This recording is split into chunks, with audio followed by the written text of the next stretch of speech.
The topics we discuss are many, no story too bold to talk about. Strictly our own opinions, but they are opinions from people like you. Welcome to the NAKE'd Podcast. Hey everyone, welcome back to the NAKE'd Podcast. This week we chat about our first week with Disney+, spoilers ahead, Black Widow's movie controversy, a few of our favorite games, and a sneak peek into our own personal Dungeons & Dragons game. DM Tech Guy Alan here with... Hey guys, it's Marco. Hey everyone, it's Ethan. Hello, I'm Kielyn. And it's Norma. Y'all, I really want a Baby Yoda. He is so cute. Adorable. So, on Baby Yoda, there's one thing that crossed my mind when... How adorable he is? No, when we started talking about Yoda's backstory and stuff, and I started watching lores and trying to find out all I could, they were talking about how Yoda actually became Jedi Master at the age of like 105. Oh, yeah. So it was like, technically he was a 2-year-old when he became a Jedi Master? Because in The Mandalorian, Spoilers, everyone. The spoilers, episode 1, I guess Yoda... I want to say reincarnation. That's what I'm leaning towards. But I know, it doesn't make sense. Baby Yoda. He's still alive at this Baby point. Yoda. Yeah, so Baby Yoda is supposed to be 50. Mm-hmm. Right. Yeah. Yeah, he was like, this is a 50-year-old? It's a baby. And Yeah, he's species like age about differently. 1 because he can, do his little water walk. And you can relate. Oh, the 'cause- little water walk. and- Oh my and- god. I'm sorry. Every time he picked him up and put him back into the little pod, I died. It was so cute. And he's like, just let me. I know, it's like, I felt like we were going to see like a force thing. He's got to heal him, but... He was trying. He was trying He to was. force He him. wanted to, but that Mandalorian was not having it. He said, get back in your bed. Yeah. I actually overall enjoyed Baby Yoda for what it was. I enjoyed Nice. the show. Like, everything about the show. So, Let's talk about those short-ass episodes, though. 30 Yeah. minutes? Really? That's not enough. I was torn. And from some of the reviews I was listening to, they were saying that it really felt like this was set up to be a binge series. And then because Disney didn't have enough to launch with, because Disney Plus only launched with 11 originals, that they staggered it to make it last a little longer. they're pulling the whole distribution business status, which I think is a good idea for them. But, I mean, when you have 10 million people already subscribed, they want more. I feel like Disney Plus's numbers are so inflated that you can't trust any of the numbers because they give away so many free trials to everyone. You get a free 7-day trial. So You get a free year trial if you have Verizon. Yeah. So are they using those free trials to boost numbers? They absolutely are. I don't believe that these are their real numbers. We're not going to have real numbers till a year from now, when they have an already established line. Well, even then, it's gonna take more than a year. It's gonna take almost 2 because there are gonna be some people who are going to hold off on starting their year subscription or their 1 week free subscription. So once that runs out, some people will be starting it then. I would like to see what their overall returning user rate is. That's where the real number is. That tells you exactly how After many the people... free trial ends? Yeah. Who pays for it? Yeah. Like, we just got charged for it for the first month. But I want to see how many people are coming back to the platform and actually using it day in, day out. How many total clicks do they have? How much total user engagement they have? Those are the real numbers I want to see. So this week with Disney Plus, I've really felt that they rushed the platform I agree. and they were not ready for launch. There's some things about their, what do you call it, UI, that needs to be better.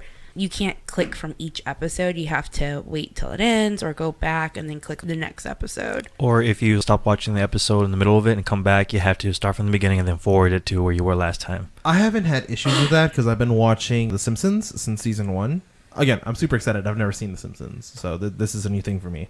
I have several complaints. One, I do like the fact that they have their skip intro button, but that you have to like go up to it and select it. When you hit the up button, you're on the little track bar for where you're at in the episode. So on Simpsons, I'm in the same boat. Yeah. I watched episodes sporadically when I was growing up, but I don't really remember any of it. So the big controversy with it is that they're using the wide format. Yeah, they're cropping it. Yeah, and so they're supposed to be putting the standard screen size back on like next year. I think February it's supposed to be back on. Okay. I thought you're telling like next year in November. I was gonna say fuck that. I'm just gonna skip to the new ones, go back and watch the old ones to get all the jokes. Yeah, because you're missing so many jokes, they say.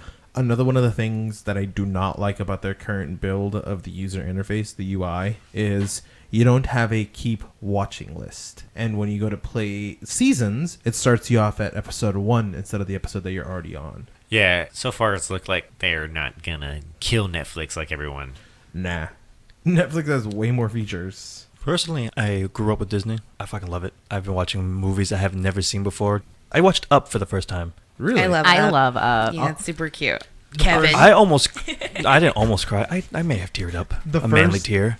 The first 10 minutes of the movie is a better story than Twilight. We love to hate on Twilight no matter how much we loved it. Yeah. Fuck One that of story. us. One of us. One of us. Kristen Stewart sucks in the new Charlie's Angels. You don't know that you seen yet. it? Ooh. I've seen the trailers of her. Hey. That's just a biased opinion. Like I said, I'm sorry, okay? Charlie's Angels is softcore porn. It just has been. like I said on Twitter, I'm not going to judge the movie based off of the poor attempt at a campaign, an ads campaign. I'll judge it on the actual movie itself. But no, go back and watch 2000's Charlie's Angels, right? No, we watched it the other. Yeah. Like We a couple watched it weeks together. It was ago. amazing. Yeah. Well, going back to Disney, I'm kind of excited for some of their shows coming up. So I'm interested to see She-Hulk. Yeah, I want to see if they stick to the comic book series. I don't think so. I think they're going to update it, and she's not going to be a lawyer anymore. She's going to be a council member or something. She's got to be a lawyer. Well, the thing is, though, they had it already with Daredevil, you know? He was a lawyer, and maybe they're going to try and avoid the same trope as that. But how can you avoid the original storyline of an actual Marvel character? That's why certain people like them. Haven't they always updated Marvel characters? I mean, look at Black Widow in her new movie. Yeah, I'm not happy about that. The fucking screenwriter is trying to remove any types of guns. The screenwriter does not want to write in guns for Black Widow, and I find it completely fucking ridiculous because that's what she is. She's a trained sniper. She's a master fighter. Like, that's who she is. Yeah, but they really took her guns away in the latest Avengers. Like, leading up to it, Yeah. because when she first appeared in Iron Man, she was like swinging guns around, and then as soon as Marvel Disney came into play, she went back to fighting, and then she got the little stingers. Yeah. I love how Black Widow fights, though. Like, I would rather Yeah. see her do hand-to-hand combat than actually using a weapon. But I don't think that, I mean, true to her comic book character, that's just who she is. Yeah. And for the writer to take her personal stance and say, no, she doesn't need to have guns, it's kind of, I think it's a reach. It's just to make waves in the media. Yeah. Well, as a writer, you know, you want to write what the public wants to see. So if you're taking a personal stance, that's great, but that needs to be more on your own dime, not, you know, your a public employer's. product. That's exactly what Yeah. I was going to say. That's exactly what I was going to say. This isn't the time for her to make her own little political statement. Nah, that's not it. Look at what happened with Paramount and when they tried to completely redraw Sonic the Hedgehog. Everyone was up in arms. But they did it. They did Everybody needs to go see that movie because Yeah. they listened to... Basically, the internet bullied them until they changed Sonic. They spent an extra $35 million to do that. We can Honestly, go watch it in theater. it. Yeah, we're gonna yeah, watch it. I'm in gonna watch theaters. it. It sounded like the Sonic, that the latest trailer we got, that was probably how they originally designed him, and then somebody was like, no, it needs to be more realistic, and they went through and they made him more realistic, and then the internet was like, fuck you, You're stupid. Yeah, This is why you're dumb, roll it, and they roll it back. And speaking of games we love, stay tuned after the ad to listen to the games that we play today. So, how much do you guys miss Unstable Unicorns? So much. so playing it. much. Yeah, we haven't played in forever. Yeah, it's I been a know. minute. We're adults now. It's hard to get together for games, but we have one coming up that's super exciting. Yeah. Yes. On Saturday, we get to play D&D. I have been building lore for days now. You have no idea. I have multiple options for you guys to choose from. I have a whole bunch of backstory built. I am ready. I honestly can't wait to see how the orphans are going to react to TT. Oh, they're going to be so excited to meet their new daddy. Folks, if you're ever starting to play D&D, commit. Do not miss a day because you might find your character owning an orphanage. Or Or Orphanarium. An orphanarium. TT's Orphanarium. Damien Brightstone's orphanarium. It says TT. TT on the side. If it's my building, I'm going to change it. So if he's Daddy TT, Then are you guys uncles and aunts? No, we No. have no I run the relation bar to across these the children. street. You're in the bar across the street? Well, I have do a- not claim these children in any way. You'll be seeing me there most evenings after the days of the orphanary. With Where your his children kid- serving you. Yeah. He Where makes his a kids mean work. martini. Good job, little Tim. Praise court. Praise court. What the fuck was court? Praise Talos. The fuck you praising a chaotic evil god for? Praise Tiamat. I respect you for that one. Papa Titi, Papa Titi. Do you guys want to talk about our campaign right now? Well, do you want to? Because guess what we're going to do this Saturday, guys? Oh, yeah. You need to follow us on Twitter at OG_the Naked Pod, because I will be live tweeting our D&D game, but Alan needs to give you a little backstory. So, the Nipple Brigade Sorry. has a very intricate backstory. It all started when these 4 adventurers gathered together to go on a requested quest for a specific, and all of this is homebrewed in Faerun, the Forgotten Realms, if you are familiar with Dungeons and Dragons. I did change a few things. We have 4 adventurers that got together in a little small town just north of a lake, and so far they've gone from that little small town all the way to Craymore. And the reason they're known as a Nipple Brigade is because Arisi Moonbow, our lawful good, chaotic good? Neutral good. Neutral good. Our neutral good high elf decided to start scalping Kenku nipples. Hell yeah, they pissed me off. Come at me, bro. I'll take your nipples.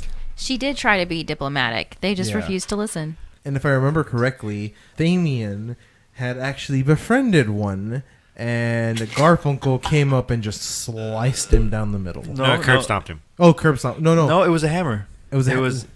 No, was it a hammer? No, was it a was a hammer. curb stomp because I fallen prone, and Garfunkel decided to stomp on his head and get brains on me again. It's a reoccurring theme in our game. Yeah. Yeah. Oh my god. What was his name? I can't believe I already forgot his name. Chad or something dumb. Yeah, let's name him the Chad. I became friends with him. All of a sudden, I turn around, his fucking brains are getting mashed, and I'm like, Chad. Like I said before, we have the neutral good high elf Arisi Moonbow. We have the chaotic good half elf Zula Mace. We have our chaotic good druid half elf Garfunkel. And lastly, we have our That's human Rachel. paladin Thamian Brightstone, who Garfunkel has given the nickname TT or Thayman. It's Damien Brightstone. He had his chance, okay? We rolled for it. Yeah. His nickname was meant to be Thangman. And that's what he rolled. But he didn't want it, so he got stuck with TT. You're forgetting the character, though. Oh, I am. So, for this next character, I do have to describe how we came across him. The group of adventurers, it wasn't all of them, it was only 3 of them this time, went out to a mill to make sure that it was emptied, and they came across a spider den. And from there, they managed to convince the spider to relocate to a different location, and Garfunkel acquired the lovable yet terrifying spider named Ralphie. Hee. Ralphie is a totally sentient on his own character, and he chose to go with us. Actually, Yeah. 76 spiders chose to go with Garfunkel, but Wow. Ralphie was the winner. It was a percentage roll. We all met was up told. in Pointing Rock at a tavern, and that's how we became friends. And we got this mission to go see the Queen at Afkalta. And so that's where we're on our way. But we made a stop in the city of Craymore, which is a very crime-ridden city. For this session, actually, Thamian Brightstone character, which is Marco, couldn't make it because he was at a wedding out of state. So when we were in the city, we came across some orphans that tried to lift some money off of us, and we chased them down. Ethan beat their ass, and then he realized Garfunkel. Garfunkel's character whipped their ass with Thundershock or Thunderwave. Yeah. Whipped a few of them Garfunkel Knocked into some of shape. them out. I That's ran wow. in. I cast it in the middle of the room and pushed all of them against the wall and said, "Where's my fucking money?" Oh yeah, Because they stole my entire coin bag. Yes, So they did. yeah, I had a D4 roll between you three and the Grand Wizard that was walking with y'all. His name is Eon. He is human, and he has been alive for a minute. And it landed on Garfunkel, so I had the kids roll for stealth. And because there were so many of them, they had I gave advantage. them money too. Like they Yeah. were orphans, and this Yeah, is a you did. crime-ridden city. I gave them money, and they still stole from him. You're so Yeah. nice. They Well, that's why learned they a stole from lesson him. about stealing. Well, then he noticed that they were, not doing so well. They didn't really have food, so Garfunkel had this great idea to help them get on their feet. Yeah. Yeah, I purchased the building that they lived in from them for 1 platinum piece. Damn. And then I renamed it the Thamian Brightstone Orphanarium. Son of a bitch. And mind you, we sent Marco several memes about it, about the orphanarium from Futurama, and he never fucking got it. He kept asking questions. I was just looking at it like, what? I don't get What? it. David Brightstone Orphanarium. Is that the name of it? What's going on? He did- But as Thamian being a paladin, he's now turned it into a learning place. Yes. Well, They you haven't even gotten there yet. I haven't even gotten there yet. Well, he No. plans to. I plan to. My character will plan to eventually, but Mhm. first we'll see how surprised he gets when he Mhm. comes back and, hello, Daddy T. No, they're not going to call me that. They're going to call me Grandmaster Brightstone. That's what they're going to call All me. right, Daddy TT. Daddy TT. Papa Hey, TT. Whoever says it If first, a little it's gonna baby go. Marco comes up, that would be hilarious. I will have you roll for charisma, and whoever does better, that's gonna stick. So TT's character in the game didn't join us into Creamore. Instead, on his own personal little side quest, is going to go visit the grave of his mentor. And that's where we're going to pick up our game on Saturday, is TT's little side quest. He might make it through. He might not. Dun, dun, dun, dun. We'll have to I'll wait try and and be- see. I'll try and be quick about my moves so that way everyone can play. Faster. It'll probably take about an hour. I'm gonna give you like an opportunity to build up your XP because you're like 2 levels behind everyone now. Okay, so should I raise He my doesn't level show 2 up to levels? all Or the games. should I Yeah, just leave? yeah. Prep the next 3 levels. That's- That goes for everyone. Prep the next 3 levels. Yes. Because we're going to be battle heavy, y'all. Oh, you have Wait. no idea. Do I need to raise my level right now? Or No. Don't just prep the next 3 levels for your character, and you should be Now, fine. You now can cut that I this part have out. my spell cards, I'm unstoppable. Spell cards are so helpful, right? I love Actually- them. I just need to buy the clerics. I feel like Narc Okay, sometimes. so Norma, the live tweets. Where can we find those at again? You can find them at OG_the Naked Pod. Sweet. And you can also find all of our personal Twitters on there too. I'll be adding them to the bio. But let's find out what happens on Damien's little side quest, and then ultimately when we meet up at the Red Feather, which is a tavern outside of Creamore. So anyway, yes, we'll be live tweeting during that event, and afterwards we'll have a Ask the DM session. And if you want to play something with us, we will be playing Jackbox Party. You can catch our room code on Twitter. So come play with us. We're really excited. Come talk to us.